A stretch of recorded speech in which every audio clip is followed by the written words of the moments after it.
Welcome back to the Kane and Day Show. I am your host, Kane.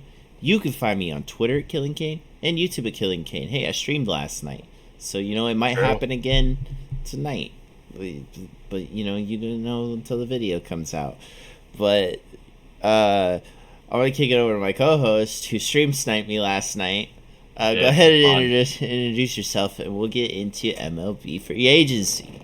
Yeah, my name is Day. You can find me at Twitter at Realdaygaming 1. And follow the show on Twitter, the Kane and Day Show. Do it. It's lacking. We're Also, not gonna talk about it. If you like the podcast, go ahead and subscribe. Turn on that bell so you get notifications when our videos go live. It helps out a lot. Have you checked the percentages lately on people watching and not subscribed? I think it's still around 75%. Go ahead and subscribe. It doesn't cost you anything. It's free. It's free 99, the best kind of deal. And you get to know when we post videos instead of having to find it on your suggested. So go ahead, give us a subscribe and a like on the video. Alright, let's get into it. So, since our last MLB video, there have been some numerous names signed. One big fish that's still out there right now is Dansby Swanson. Probably a couple other names. We were waiting, but then a whole bunch of shit happened. So, here we go. So, first, where we left off was the Cardinals got Wilson Contreras. Literally later that night. It was 2 minutes after that video went live. Well, 2 minutes. The Red Sox got one of the Japanese stars in Masataka Yoshida. Big outfielder in that Japan league. You got his stats pulled up? Yeah. What kind of player are we looking at with Well, he's a 325 Yoshida career hitter. So that's he's getting hits. Yeah. More walks than strikeouts. 475 RBIs in 7 years, 135 home runs. Mm-hmm. A lot of more doubles than home runs actually. So and 7 triples. So he's hitting. He can hit the ball. And he did play for one of the more prominent teams over there, Buffaloes. And he signed a 5-year, $90 million deal with them. It's a head scratcher with New York, or not New York, with Boston. I feel like, and it doesn't. I don't think it makes this team better, especially because they let Xander walk. Because now you're gonna run. It did help him, yes, but now you're kind of just basing your whole team off of one guy, and Xander's been one of the best, average hitters on that team, and in the league. So you're taking Xander's bat out, and I get it, Xander's older, but this guy's also 29, and I know most of the Japan guys have prolonged careers anyway. I mean, look at Ichiro, played for 20 plus, almost 20 years. Or he did play for more than 20 years because he came over when he was so much older. But, the league is a different animal than it was back then. And my big thing is the transition, right? You're going from, there's some rare spectacles over in Japan, and Shohei, for one, who can come out and throw 101 and has just nasty stuff. But that's not what the case is for most players. But it does add a little depth to their outfield, which is good. This is a team that needed to make some moves this offseason because of how poorly they played last year. Last place. Don't forget it. Still not sold on Trevor Story. He had a really, really down year. And that broken hand didn't help either. Well, no. This team kind of went into shambles. Now you're kind of just basing the whole team around Rafi. You'd hope. Yeah, you would hope. Speaking of Xander Bogaerts, he did sign a 11-year, $280 million deal with the San Diego Padres. I love it. I love it. They have to be the favorite to win the West. They have to. They have to. This team, so stacked. Yes, they lost out on Josh Bell. I don't know if Drury's still on the team, but I don't think he's signed yet. It doesn't matter because you still have Nola. You're gonna probably throw Cronenworth at first. Mm-hmm. You're gonna throw Kim at second until Tatis comes back, unless they throw Tatis in the outfield. But you're gonna have Juan Soto or DH him. Yeah, you're gonna have Juan Soto, Trent Grisham, Jerson Profar still. This team is stacked on stacked on stacked, and they've got pitching, they've got hitting, they've got an amazing bullpen, and they lost a couple pieces in that bullpen, but that's okay. You're gonna see a more settled in Juan Soto this year for this team, and adding a guy to this is the ultimate protection. Getting Xander, he can hit the long ball, and he can also get on base. So what's scary is after the 23 season when Machado is expected to opt out, which is scary because then you have two main shortstops that both don't want to play. Well, Tatis can't play third because he can't throw the ball. No. I wouldn't trust him at third, and Xander does not want to play third, which is why he left Boston. Right. Because he didn't want to play second, even though Trevor's probably better defender, a little bit better, but... Yeah, but they could also keep Story at second. Wow. Well, they could also... Well, they could slide him to short and slide Kike to second. Yeah, but then, well, the Boston's got a lot of holes, but... They do. It's going to be interesting, but they're winning now. This is a big signing for them, and I really like Xander Bogaerts. I thought he was exceptional in Boston, and this just helps bolster. And like you said, this team should be the favorite to win the West. It should be the favorite to win the World Series coming up. They have the firepower. Well, I'm talking about like in the National League. This team should be the favorite to win the pennant. Yeah, and you see circling reports that the Dodgers are interested in getting an outfielder. I've seen some name throwdown. We'll talk about that a little more later. But as of right now, I just want to know where San Diego's getting all this money from. Well, they have an ownership group that wants to win and is willing to spend money to do so. That's fair, but that's what it comes down to. They want to win. They're gonna go out and do something. They're gonna have basically Xander the entire time they have Tatis. And the thing with Xander is you could switch him to DH easier than you could Tatis. Tatis is young still, so you're viable in the field. When Xander gets a little older, I see him becoming a DH, and this team's going to just be rocking for the next, I think, 5 years. They have until realistically 25. Even losing Machado to free agency, they have till 25 when Soto's a free agent. Right. I don't think they could pay him as well as Bogaerts and Tatis. No, and I think once Juan Soto gets his contract, it's going to be close to the Mike Trout deal. It'll be up there if he can keep playing well. Yeah, I think so. I think he could be the only player that gets close to Mike Trout's deal. Yeah. So, next guy on dock here, Brandon Nimmo decides to go back to New York. I like it. Smart. I like it. This New York team is, they're right there.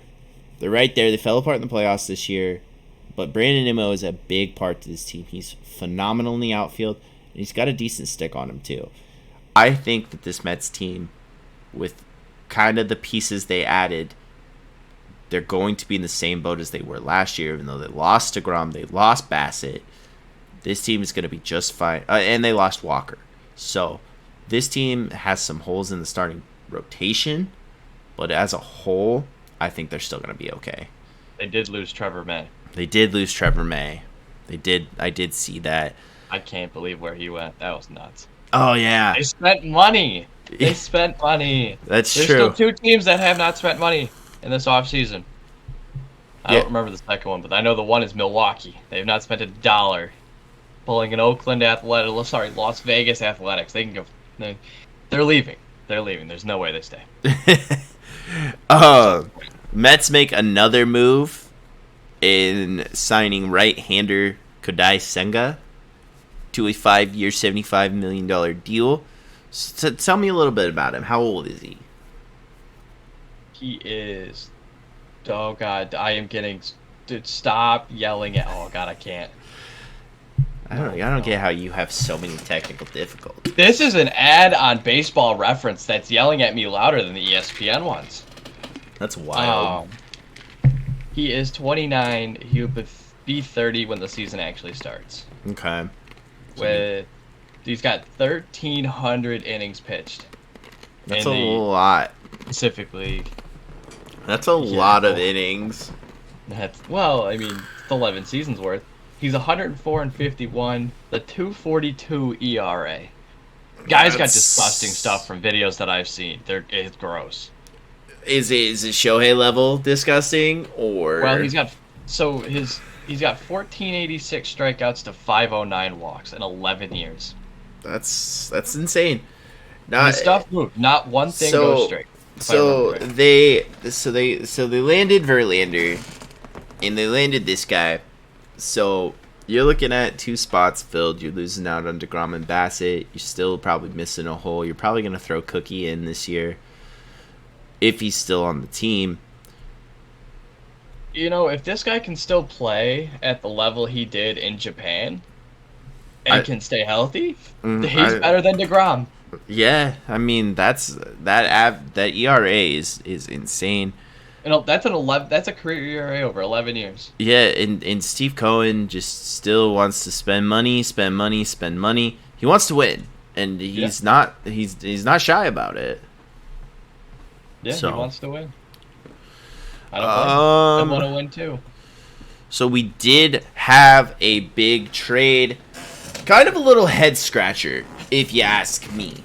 I think someone in the Atlanta team is just spewing money to Oakland to get these trades done.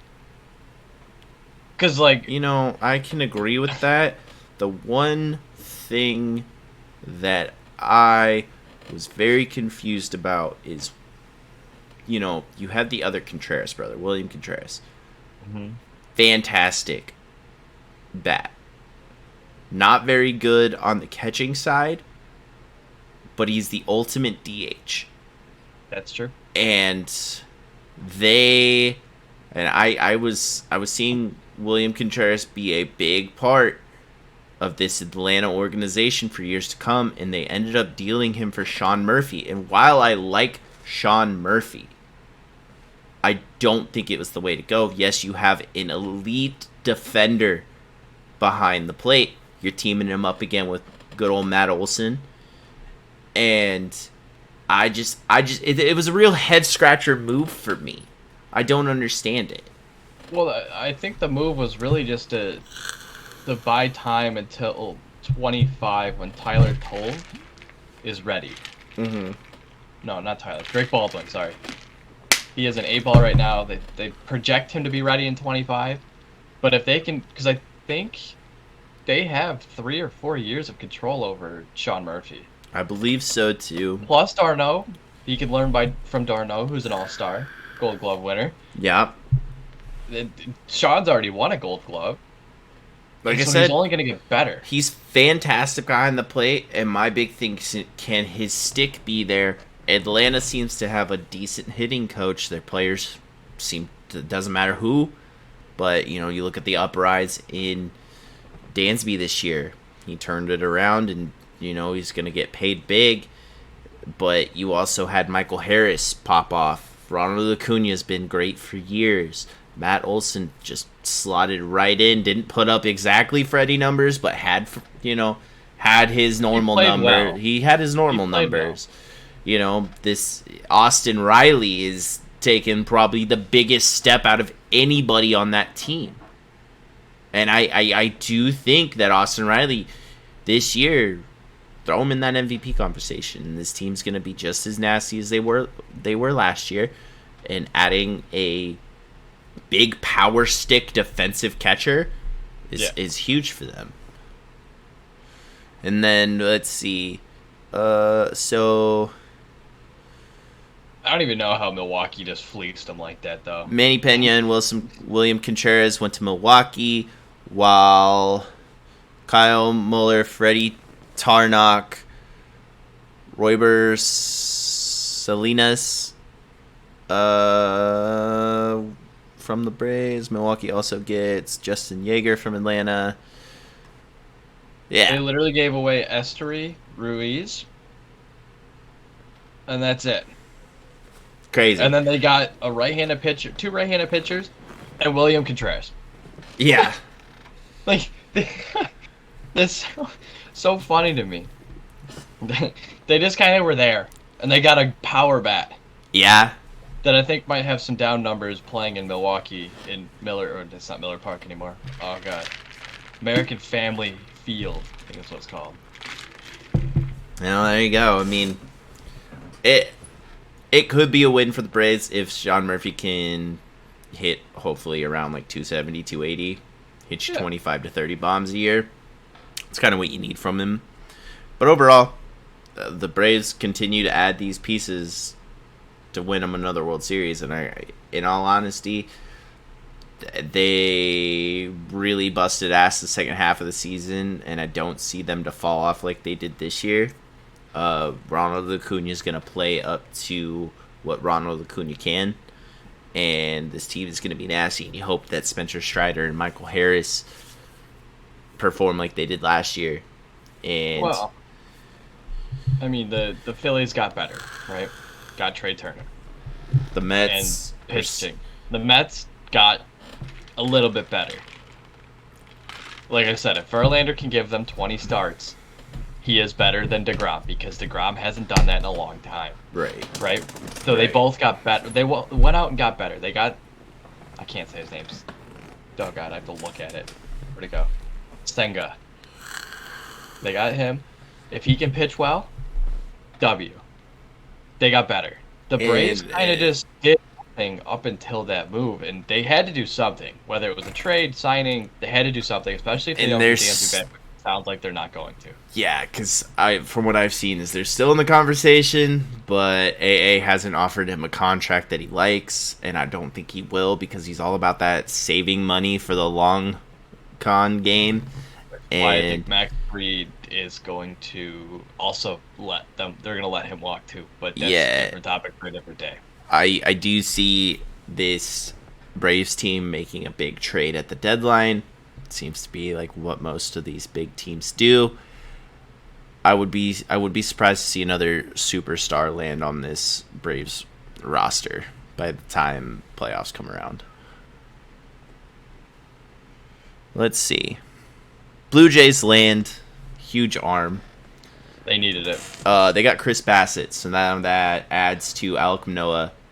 I mean, I saw a thing that Buster Only put out earlier today, and it was like the rotations for the American League East. It's filthy. It's gross, and then you're gonna have a team where you have Alek Manoah being your ace, Kevin Gausman probably being your 2, Chris Bassett being your 3, and Jose Barrios being your 4. And if Jose Barrios can figure it out, don't forget that guy from Seattle either. Oh, you say Kikuchi? Thank you. Yeah, he rounds out the 5th spot though. He does. Just I do like it though. That's all he has to do. They needed to have another pitcher that can go out there every 5th day from their start and just keep them in a game, because that's what their big problem was last year. So their starting pitchers either got lit up or they were dominant. And if you can get a rotation with 3 really solid dudes, your team's going to play a little better because of it. And I like I said, I really like this Bassett deal. I mean, I liked him when he was in New York. I liked him when he was with Oakland. And I really think he'll thrive with Toronto. A newly renovated Rogers Center. Oh, there you go. Those renderings look cool. So, a little side note: the Guardians add Mike Zunino, not really. He's still a defensive catcher. Can't stay healthy. If he hits the ball, it's usually gone. He strikes out too much. Not really. I mean, I know that all too well. It's hey. I'm in that Typical. same. So I'm Typical in this. Rays. Hey, whoa! You know, he was a Mariner first. He did that for a lot of years for the Mariners. Well, right, but he fit into the Rays' blueprint of I'm gonna strike out 300 times a year and hit 40 home runs, and we're gonna win 100 games. That's the blueprint the Rays have. Yeah. And God, does it piss me off? I need them to change that. But that's It's an upgrade from what they had, but like I said, it all depends if he can stay healthy for a full year. Yeah, that's why I was like weird. I know we've had the conversation off camera where it's like I have more confidence in Mejia than Zunino. Yeah. Mejia doesn't strike out as much. He still strikes out. Don't get me wrong. But I like the switch hitting ability because Mike Zunino against right-handed pitchers was horrendous. Oh, it's not he had good. like a 120 average. It's in not MLB good. To show his contact is a 10. That Yeah. was just out of 125, his contact was 10 against right-handed pitching. His power was up there because when he hit the ball, he hit it hard. That's what I liked about him. But the problem was he couldn't hit the ball half the time. Mm-hmm. But that's true. Giants bolster rotation with Ross Stripling for a 2-year, $25 million deal. Not bad. I mean, they had to do something because they knew Rodon may or may not come back. They had to do something. right. He's not left-handed, but they had to do something. No, I mean, it's fine. Ross Stripling's getting up there in age, but Yeah, the deal's like, what, 12 a year, right? I think it was 3 for 36. It's a 2-year, 25 with 25, with sorry. opt out Opt after out. the first. So Nice little Carlos Correa deal. That's part of that new CBA. That's like the move. yeah, and then speaking of Carlos Correa, It's like I knew that was coming. I didn't realize how young he was when he signed that deal. I was like, there's no way that he's going to play this whole contract out. There's just no fucking way. Because, I was like thinking, Carlos Correa's been in the league forever.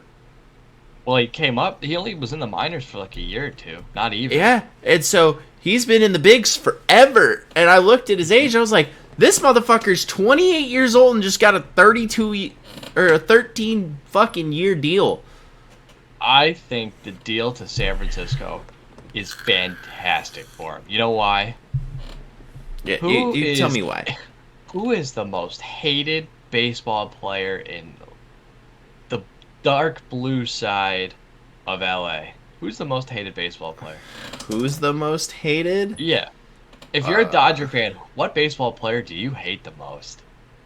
Yeah, that's a good question. Why don't you tell me? Anybody from that 2017 Astros team, and guess who gets to see them 19 times a year for the next 13 years? And is Carlos Correa. And didn't he actually, every time he's played the fucking Dodgers, he just murders them? Not good. He crushes them, and they boo him.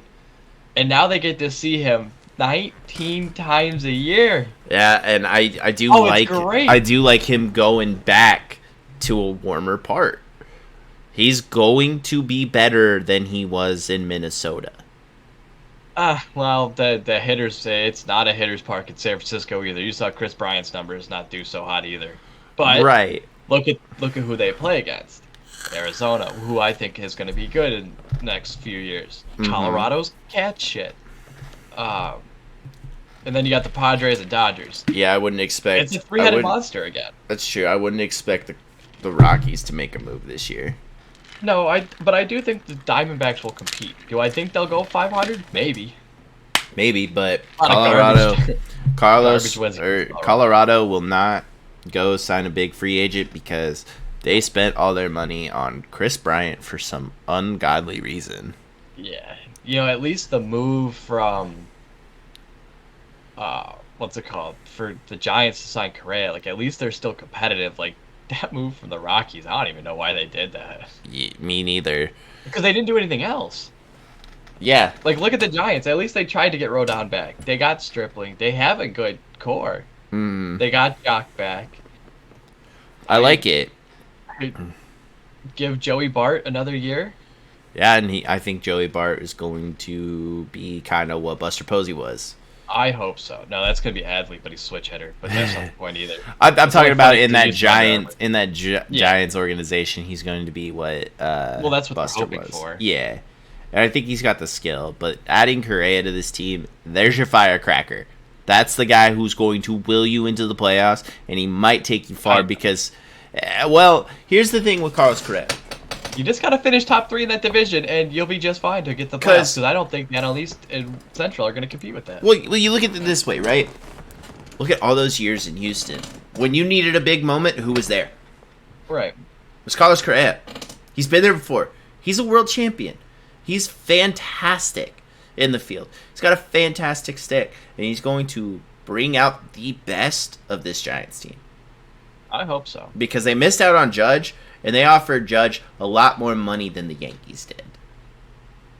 Yeah, but he wanted to be that. You know what? Judge is loyal because he wanted to be a Yankee. Shocker, though. Shocker because I felt like they burned the bridge with him. When they offered him that fucking low ball contract extension. I don't think that would burn the bridge. There were other things that would have to happen internally that would have to actually. That's true. That's true, but you know, I'm happy for Correa. They landed their big fish. They had to get somebody because they were trying on Trey. They tried. Judge. They were so close to Aaron, and they just couldn't get him. But it's a great move, and it's gonna revitalize this Giants team because I mean, just the year prior to last season, they were they were first place, right? In the NL West. They beat the Dodgers by 1. And then they went out and had the year they had last year, which wasn't good. And now I think they're just going to be. Chris Bryant was a big part of the reason why they did so well. Yeah, and they didn't. Apparently, they couldn't get him back. So now they have Evan Longoria, baby. Now he's a free agent. Oh well, they did. He's coming back to Tampa. Bring him back to Tampa. I would be so happy. The Dodgers added Noah Syndergaard to interesting move. It is, but here's the thing: if get in with that pitching staff, look what they did to Tyler Anderson, and this rotation is already filthy to begin with. And you're adding Noah Syndergaard, who once was one of the best pitchers in the league.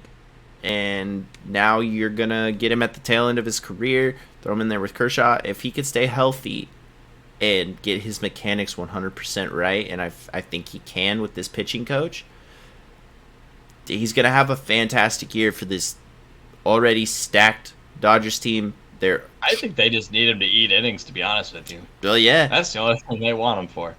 I do think that the Dodgers are not done. They haven't signed anybody big, but they're gonna trade for somebody big. I think they missed out on Kevin Kiermaier. Yeah, that would have been a good fit for him. He didn't go for much. No, he didn't. And to be honest with you, his fielding is better than Bellinger, so if he hits about the same, who gives a shit? Because it was about the same. Right. You didn't lose much. That's true. So our next team here, the O's went out and signed Adam Frazier.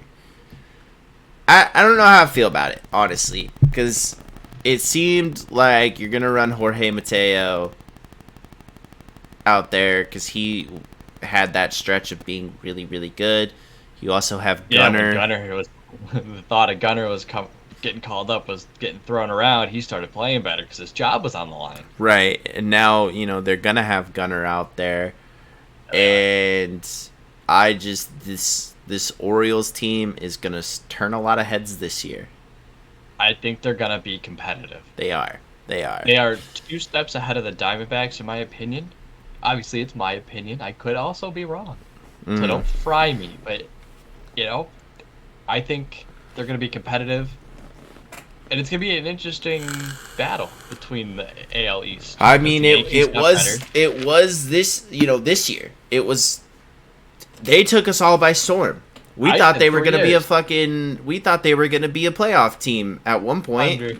100 lost team, and then that ended up being Boston. So yeah. Man, were we wrong on that one? But our next one here, Yankees make another splash.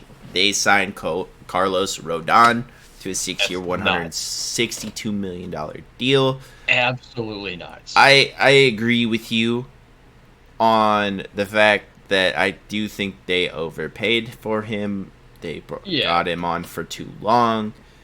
I don't think it's too long. I just think they overpaid for him. It didn't matter who, if it was the Yankees or Giants or who got him, they were going to overpay. Right, because, starting pitching is a rare commodity, especially in free agency. Left-handed. So this is going to help him out. You're going to have Nestor and him throw out on the left side, which is good. It bolsters this starting rotation. Does it get him over that hump? I don't think so. If they could win the bloodbath of the AL East again, I think they might be able to do something. They got to beat Houston. But when Jordan didn't beat the Pistons the first two trips to the Eastern Conference Finals till he finally beat the hump and then won 6 rings. Right. My thing is once you get to the playoffs, it's just a different animal, and they were having pressure against Cleveland. Like in big moments, New York can't seem to do anything.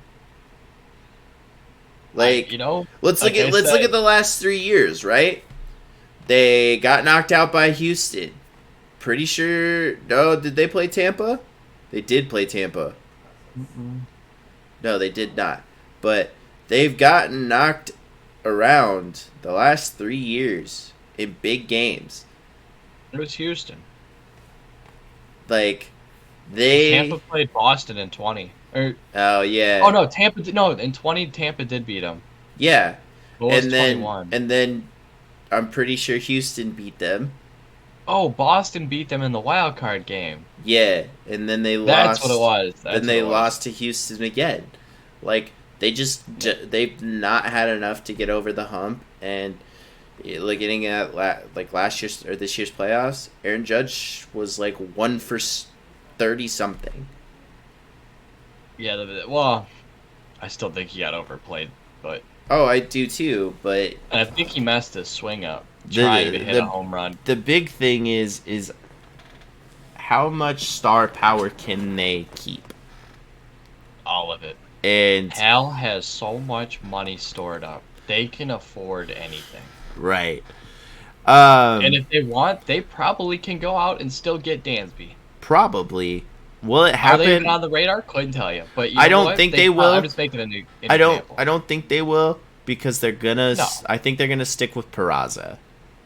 Right. They have a lot of people in the farm system that's right about to be up or close to being up. They don't need to go out and get Dansby. But I'm just saying, if push came to shove and they needed to go get somebody, they could just go out and get Dansby. They sure could.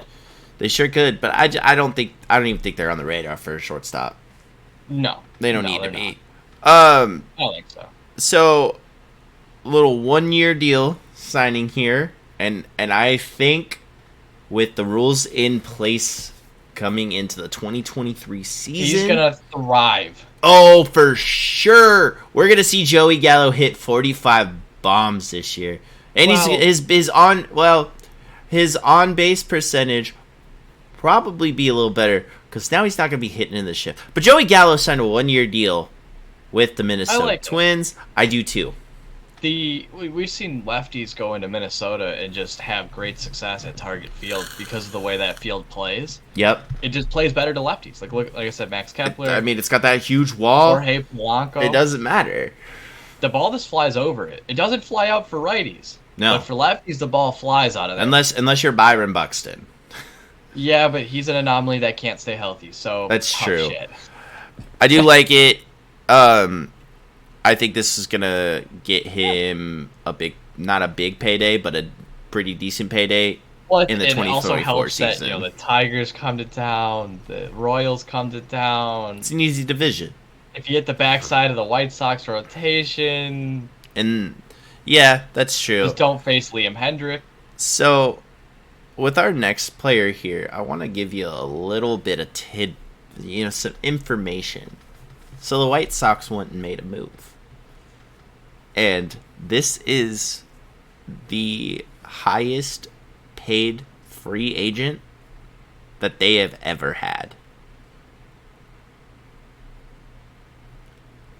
I saw a video. Almost did that. With Eflin. I saw that on a video this morning that said that Andrew Benintendi has been offered the most money in like White Sox free agency, like almost ever. Because I don't think they ever really sign people unless they're within It's usually from within. It's always within, and they never Griffey at the end. Yeah, they never ever go out and get people because their team is somewhat decent. I don't know how I like this move, honestly.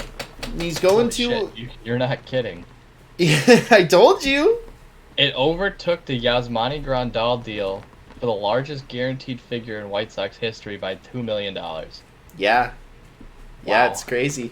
It's just crazy because, like, with Tampa signing Zach Eflin, Tampa's only been in org since, what, 98? Yeah.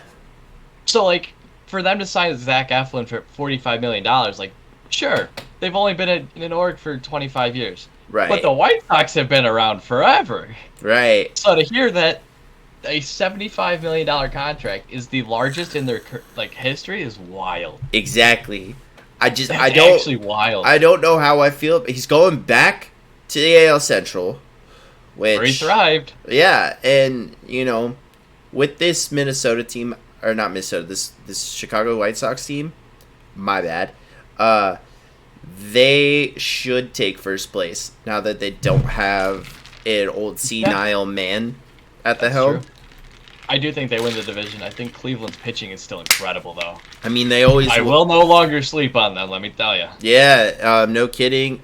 Some notables that I wanted to throw out there today, while we're recording, is that I did see a report last night that the Dodgers are looking to make a trade for an outfielder, and the names I saw on that were Brian Reynolds, Alec Thomas from Arizona. I have an autograph of his. I forgot who the third guy was, and the fourth guy is a guy I've said, hey, if the Mariners make a trade, you will see his name listed. They are also looking at Jared Kelenic, which I don't think they'll get Brian Reynolds. I don't think Pittsburgh.